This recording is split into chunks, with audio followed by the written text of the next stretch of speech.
Salah satu hadis Nabi menyebut, hadis ni dapat di dalam Sahih Ibnu Khuzaimah.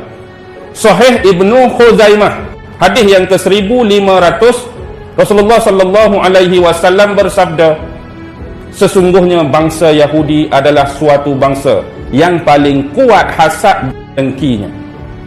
Tak ada bangsa lain atas dunia ni yang paling banyak hasad, yang paling banyak dengki ialah Yahudi.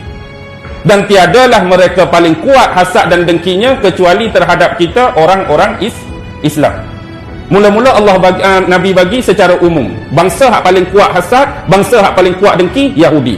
Kemudian bagi pula pengkhususan, hak dia paling dengki, hak dia paling hasad tak ada orang lain, kita orang-orang Islam.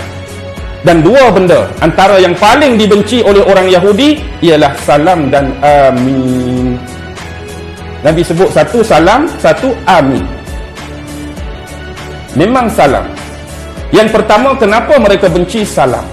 Sebab salam ni ucapan selamat, salam ucapan sejahtera, salam ucapan keredaan saudara dia dengan saudara yang lain. Menerusi salam, otomatik dapat menjalinkan tali hubungan, tali persaudaraan yang lebih rapat dan lebih kukuh. Hak ni mereka tak suka. Mereka tak mahu kita sentiasa hidup bersatu padu. Mereka tak mahu orang Islam saling hidup berkasih-kasihan. Mereka tak mahu orang Islam saling tolong-menolong. Mereka tak mahu orang Islam saling kasih mengasihi sesama mereka. Mereka tak mahu orang Islam saling bantu-membantu antara mereka. Mereka nak orang Islam sentiasa berpecah. Bila berpecah, kekuatan kita akan makin mengecil, kekuatan kita akan makin mengurang, kekuatan kita akan makin menurun. Bila kita dah tak ada kekuatan, mudahlah mereka memanipulasi dan menyerang kita. Kita hari ini berlaku hadis Nabi sebut, di akhir zaman kamu hanya akan mengucapkan salam kepada orang yang kamu kenal saja. Kita kenal, Assalamualaikum. Kita kenal, Assalamualaikum. Hal lain kita tak kenal. Bukan sebab dasar agama, kita tengok pattern syiar dia tu orang Islam. Pakai baju Melayu, pakai kopiah, pakai serban. InsyaAllah orang Islam. Tapi tak bagi salam. Sebab tak kenal. Antara contoh kekuatan jalinan mahabbah di China, ulama-ulama di China minta orang-orang Islam di China sentiasa menyebarkan salam. Sebab tu kesatuan Cina Muslim di China tu kuat. Kita hari ini salam berlaku hak Nabi sebut kepada orang yang kita kenal dan tak diucapkan salam kepada yang kita tak kenali. Itu dia tak mau. Asas kepada salam membuahkan perpaduan dan kekuatan. Yang kedua, amin. Apa kekuatan pada kalimah amin? Bukan amin pada berdoa, tapi amin waktu kita berada dalam soft-soft solat dan semayang.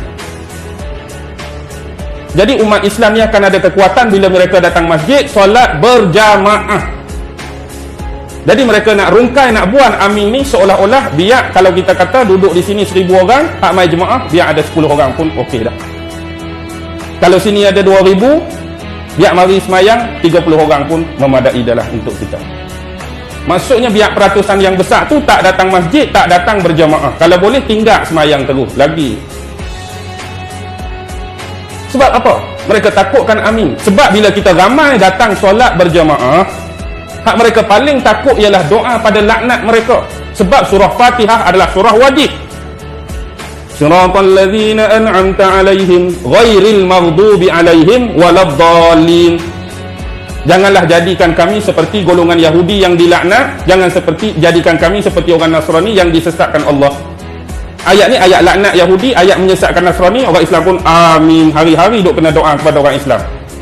Jeng kita ni, hari-hari mereka minta jangan bagi sesat macam kita, jangan bagi laknat macam kita. Kena kurangkan amin depa. Kurangkan amin depa, jadi sungguh dah.